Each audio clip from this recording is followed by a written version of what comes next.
안녕하십니까 시청자 여러분. 이각범의 화쟁토론 제84회. 오늘은 1인 가구의 증가와 우리 사회의 대처 방안에 대해서 토론해 보겠습니다. 우리나라는 유난히 가족적 유대가 강한 나라였습니다. 한 가족에서 경제, 문화, 그리고 의사소통의 모든 관계가 형성이 되고, 가족은 이것을 통해서 경제 공동체이자 정서적 공동체의 역할을 해왔습니다. 그렇던 그 가족이 최근 1인 가구가 증가함으로 해서 해체되는 과정에 있습니다. 아시다시피 가족은 최소한 2인의 부부가 중심이 되어서 만드는 우리 사회의 최소 단위인 사회입니다.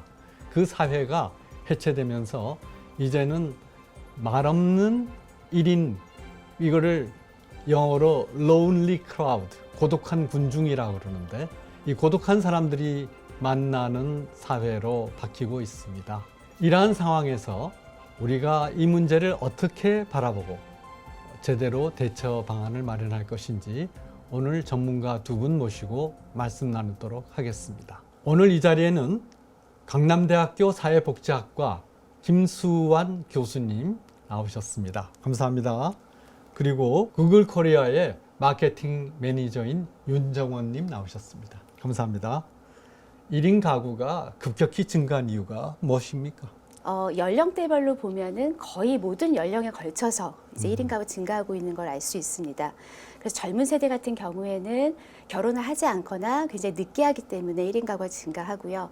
중장년층 같은 경우에는 이혼율이 높아지기 때문에 또 1인 가구가 늘어나고, 또 고령화가 진전되다 보면 사별이 늘어나기 때문에 또 되는, 그래서 기존에 이제 부부 중심이었던 것들이 이제 결혼하지 않은 상태, 뭐 결혼을 늦게 하거나 안 하거나 이혼하거나 사별하는 것, 그런 현상들이 늘어나면서 이제 1인 가구가 늘어나는 것으로 볼 수 있습니다. 네네네. 네. 이거를 젊은 세대에서는 1인 가구라는 걸 지금 어떤 보편적인 현상으로 생각합니까? 아니면 어떤 보통의 이 4인 가구가 중심인데 특수한 현상으로 생각합니까? 저희 젊은 세대의 경우에는 네. 1인 가구가 굉장히 보편적인 형태를 띠고 있는 것이 맞고요. 네네. 정말 교수님께서 잘 말씀해 주신 것처럼 저희 뭐 이제 비혼이라던가 아니면 네. 만혼이라던가 이런 현상들이 이제 보편화가 되면서 이제 2030 세대 중에서는 특히나 혼자 사는 독신 가구들이 굉장히 늘어나고 있는 것은 사실입니다. 네네. 그리고 여기에서 이제 결혼 형태나 연애 형태에서 이제 벗어나서 또 하나의 원인으로 말씀을 드릴 수 있는 것은, 이거는 저희 산업 구조의 변화와도 약간 맞물려 있는 측면이 있는데요.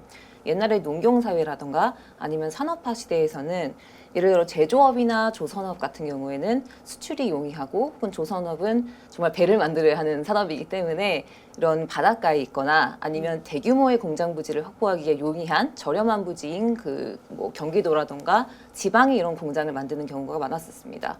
그래서 그 공장에 취직해서 사는 젊은이들은 뭐 지방에서 살면서, 혹은 지방 출신의 젊은이들도 거기서 이제 취직을 하면서 기존의 가족과 계속해서 같이 사는 이런 4인 가구를 유지를 하는 형태가 많았었는데요.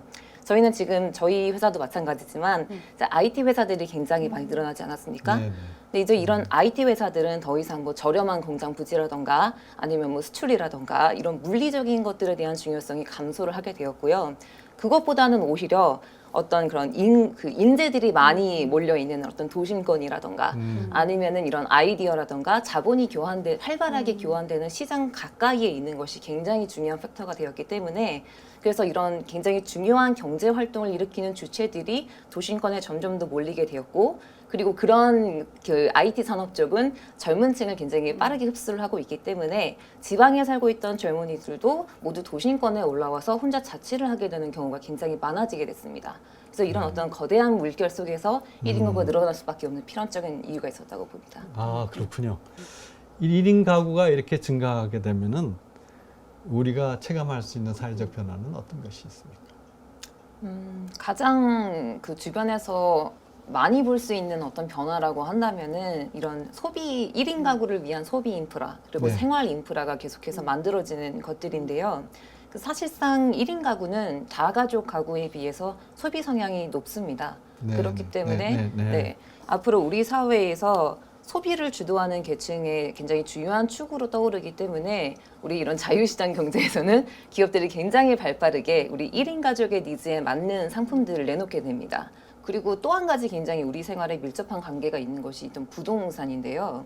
이제까지는 전통적으로 부동산이 굉장히 강세를 나타내는 지역은 뭐 대치동, 뭐 목동 이런 식의 학군이 굉장히 좋은 곳들이 중심이었었습니다. 네네네. 하지만 1인 가구한테는 사실상 학군이 그렇게 중요한 것이 아니거든요. 그렇죠. 그래서 그들한테는 사실 직주 근접이라는 것이 굉장히 중요한 요소로 떠오르고 있기 때문에 사실 예전에는 광화문이라던가 이런 도심이 아무리 거기 직장들이 많이 밀집해 있어도 아파트 가격은 그렇게 막 세지는 않았었어요. 하지만 최근 몇 년간에는 그런 쪽에서도 이제 아파트 가격이 굉장히 올라가고 있고 그리고 그쪽에서도 계속해서 오피스텔이라던가 아니면 전월세라던가 이런 그런 아파트 공급, 오피스텔 공급들이 많이 늘어나고 있는 추세입니다. 우리 저 윤정원 매니저님은 청년 독거 문제 잘 보시잖아요. 이게 사회적 문제가 되고 있는데 특히 고시텔, 원룸, 반지하 이렇게 열악한 주거 환경도 있고 또 정서적으로는 오랫동안 혼자 살면서 갖게 되는 우울증, 이런 심리적인 치료 문제도 있고 정신건강 문제 있고 이거 어떻게 보시나요? 그래서 사실상 뭐 원룸이라던가 고시텔이라던가 그런 열악한 주거 환경에서 살고 싶어하는 사람은 아무도 없는데 네. 그런 어쩔 수 없는 선택에 내몰리게 되는 것은 경제적인 어려움, 취업의 어려움, 실업 뭐 이런 것들의 요인이 있을 수가 있지 않습니까? 네. 이제 아까 이제 처음에 산업구조 변화 때문에 이제 이렇게 1인 가구가 늘어날 수밖에 없다 얘기를 하셨잖아요. 근데 한편으로는 그래서 다 도심으로 몰리고 이제 사람들이 몰리는 곳들이 굉장히 이제 한정되어 있는데 그러다 보니까 주거 문제나 이런 것들이 열악해질 수밖에 없고 그러니까 뭐 한정된 주거 상태에서 사람들이 많이 몰리다 보면 뭐 반지하고 뭐 고시텔이고 이런 데 갈 수밖에 없게 되는 건데 그렇기 때문에 어쩌면 이제 우리가 좀 더 이제 지역 문제와 함께 생각을 해본다면 지역을 활성화하는 거. 그래서 정말 그 지역에 일자리를 만들고 그 청년들이 올 수 있게 하는 굉장히 이제 좋은 게 일자리와 함께 좋은 주거를 제공하는 이 두 개의 패키지를 또 거기에 이제 문화까지 같이 할 수 있으면 더 좋은데 그런 사고를 이제 앞으로 하는 게 굉장히 필요하겠다 생각이 되고요. 얼마 전에 이제 독일을 갈 기회가 있었는데 그 독일에서 사실 그런 프로젝트들을 몇 개 봤습니다. 그러니까 뭐였냐면 이제 베를린 시의 주변에 이제 지방 정부들에서 어떻게 하면 청년들을 끌어올 수 있을까? 어떻게 하면 이 지역을 살릴 수 있을까? 특히 이제 동베를린 쪽에 네. 이제 그 동독 쪽에 같은 경우에 너무나 많은 인구들이 다 이제 통일 이후에 서독으로 빠져나가고 이제 그런 상황 속에서 한편으로는 지방 정부는 일자리를 만들기 위해서 굉장히 노력을 하고 있었고 또 한편으로는 이제 민간 프로젝트들이 많이 진행이 되는데요. 예를 들면 이런 거예요. 그 도시에서 사는 사람들에게 잠시라도 뭐 일주일에 한두 번 주말이라도 혹은 어떤 사람들 같은 경우에는 좀 장기적으로 머무르면서 일을 같이 할 수 있는 그런 이제 숙박과 작업 환경을 같이 제공하는 이제 그런 공간들인데 시골이다 보니까 그러니까 시골이지만 예를 들면 기차역이 굉장히 가까워서 접근성은 있는 그런 곳들이요. 뭐 1시간 정도 거리. 그래서 거기에서 굉장히 넓은 자연에서 굉장히 저렴한 가격으로 숙박을 제공을 하고 거기에 들어온 사람들은 굉장히 느슨한 형태의 공동체 생활을 하는 거예요. 그러니까 각자 자기가 알아서 되어 있는 밥을 떠먹고 자율적인 시간에 자기가 설거지 해놓고 어떤 사람들은 거기에 계속 오래 있다면 무료하니까 나는 뭐 노래를 잘하니까 노래 클래스를 오픈하겠다. 뭐 그럼 거기다 써놓으면 그 시간에 원하는 사람들이 오고 거기 온 사람들은 굉장히 오픈해서 자기가 하는 일들 나누고 뭐 원치 않으면 자기 작업실에서 계속 작업을 하면 되고요. 그래서 제가 그걸 보면서 젊은 사람들에게 이런 게 참 이런 그 느슨한 공동체 그리고 자기의 일과 이제 이런 것들을 같이 할 수 있는 이런 것들이 참 필요한데 만약 지방정부에서 그러니까 지역에서 그런 것들을 일자리와 함께 그런 이제 숙박 그리고 문화 인프라들을 같이 결합시켜서 제공할 수 있으면 굉장히 좀 성공적인 모델이 되지 않을까 이제 그런 생각을 좀 해봅니다. 근데 이제 우리나라는 참 외국과 이런 1인 가구 형태에 있어서 아주 독특한 양상이 있는데요. 그건 뭐냐 하면은 가족 의존적인 1인 가구가 어느 나라보다 많습니다. 흔히들 이제 캥거루족이라고 네. 그러잖아요. 그러니까 경제적으로는 네. 그 부모에게 네. 의탁하고 그래서 이제 등골 브레이커다 뭐 이렇게도 얘기를 하는데 부모의 아주 등뼈를 네. 예, 망치로 부러지게 만드는 그런 얘기들을 하는데 이 미국이나 유럽 같은 경우는 그거는 고등학교 졸업하면서 벌써 이미 독립된 개인이기 때문에 전혀 그런 부모에 의한 일방적 의존 관계는 존재하지 않거든요. 그런데 우리나라는 이렇게 경제적으로는 전 세대에 의존하면서 또 생활하는 여러 가지 방식은 옛날처럼 이 전 세대와 이렇게 의사소통해 가면서 하는 것이 아니라 이제 개인적으로 고립돼서 하거든요. 그래서 이것이 갖는 어떤 이 좋게 말하면 하이브리드고 나쁘게 말하면은 굉장히 이상한 그 의존형, 독립적 이렇게 두 개가 맞지 않는 이런 단어가 결합된 이런 1인 가구를 많이 보는데 이 젊은 사람들이 앞으로 어떻게 하는 것이 장기적으로 우리나라의 가족 제도가 아주 그 온전하게 작동할 수 있는 기제가 될 것 같습니까? 부모에게 의존하면서 혼자 사는 가구가 늘어나는 젊은 세대가 늘어나는 게 왜 그런가 생각을 해보면은 이제 뭐 의식적으로 그러니까 의식이나 가치 측면에서 나는 혼자 살고 싶다 그런 것도 있겠지만 사실은 구조적으로 원래 그 나이가 되면 이제 혼자 예전에도 혼자 살거나 혹은 결혼을 했었는데 이제는 이제 결혼 자체가 늦어지거나 결혼을 뭐 안 하거나 이제 이런 상황이 되고 또 다른 이제 슬픈 이제 현실은 독립할 경제적 상황이 안 된다라고 보는 게 사실은 조금 더 정확하지 않을까 싶기도 합니다. 그렇습니다.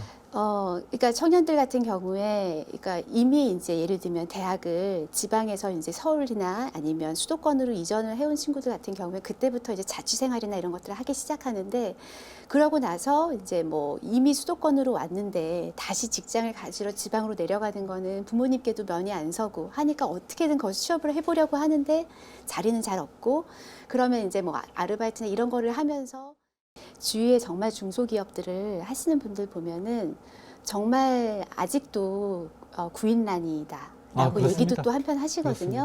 네. 그래서 얘기를 들어보면 청년들이 잠깐들은 오지만 여기에 내가 취업해서 계속 일하는 거는 부모님께 효도가 아니라고 생각을 많이 한다고 합니다. 그러니까 이제 그 어른 세대들이 보실 때에는 정규직, 좀 이름이 있는 그런 기업, 이제 그런 데를 자꾸 선호하시다 보니까 청년들이 눈높이를 못 낮춘다고 말하지만 사실 그 뒤에는 내가 너를 어떻게 키웠는데 하는 이제 그 부모님들의 기대와 그런 것들에 부응해야 된다는 것 때문에 또 본인이 허영처럼 느껴지지만 이제 그런 중소기업이나 이런 취업한 거에 이제 만족을 못하는 이런 것들이 저는 약간 복합적으로 보여져서 어른들이 이제 청년들을 나무라기보다는 왜 이들이 이렇게 생각할 수밖에 없나. 이게 정말 그들의 의지인가 아니면 사회가 혹은 이제 부모들이 사랑한다는 이유로 이제 굉장히 많은 부담을 주고 있었던 건 아닌가. 이제 이런 것들도 저희가 같이 봐야 될 것 같고 서구하고 비교했을 때 우리나라의 그 출산과 관련해서 가장 두드러진 차이점은 뭐냐면 그 비혼 가구에서 태어나는 출생에 대한 거예요. 그러니까 네. 외국에서는 이제 뭐 동거 가구라든지 이제 결혼하지 않고 태어나는 아이들이 굉장히 많은데 우리나라는 그런 경우에 대부분 이제 그 낙태라든지 아니면 뭐 이제 아이를 이제 유기한다든지 그러니까 입양을 보낸다든지 하는 방식으로 해서 그런 것들이 굉장히 차이가 사실은 많이 있습니다. 이런 얘기가 굉장히 조심스러운 거는 여전히 이제 굉장히 보수적인 이제 입장을 가지고 계신 분들은 그런 것들을 너무 많이 오픈하는 것이 바람직한 가족 형성에 도움이 되겠느냐라고 우려도 하시겠지만 어쨌든 객관적으로 놓고 봤을 때 이제 결혼을 해서 아이를 낳는 비율은 사실 아주 크게 다르지는 않는데 이제 결혼하지 않고 태어나는 아이들이 우리나라는 굉장히 적고 외국에서는 꽤 많고 거기에서는 그렇게 먼저 그 결혼 관계가 안 돼서 태어났는데 아이를 키우다 보니까 결혼하는 게 훨씬 좋겠다라고 판단해서 뒤늦게 결혼하는 경우도 굉장히 많다는 거. 그렇죠. 그래서 그런 의미에서 우리는 또 그 면에서의 선택권이 결혼을 해야만 아기를 낳는 것으로 되다 보니까 출산의 어떤 기회는 더 줄어드는 걸 수 있다. 네. 그런 네. 생각이 듭니다. 이각범의 화쟁토론 제84회 오늘은 1인 가구의 증가와 우리 사회의 대처 방안에 대해서 김수환 강남대학교 사회복지학과 교수님 그리고 윤정원 구글 코리아 매니저님 모시고 토론을 하였습니다. 1인 가구는 세계적으로 증가하고 있습니다. 이거는 비단 우리나라의 문제만이 아닌데 1인 가구가 증가하면서 소비 성향, 생산 성향, 주거 형태 등등 여러 가지 우리 사회의 근본을 이루고 있는 기제들이 변화하고 있습니다. 여기에다가 1인 가구는 그 전에 있었던 4인 가구와 달리 정서적인 심리적인 문제와 더불어 사회적인 문제도 만들어내고 있습니다. 따라서 우리는 1인 가구를 대함에 있어서 1인 가구가 갖는 각자의 특수한 상황에 대해서 상당한 사회적 이해심을 발휘해야 될 때라고 생각합니다. 그렇게 함으로써 우리 집단에만 국한된 사고가 아니라 다른 집단에도 널리 상상력을 발휘하는 이해심을 확산하는 계기가 되었으면 합니다. 감사합니다.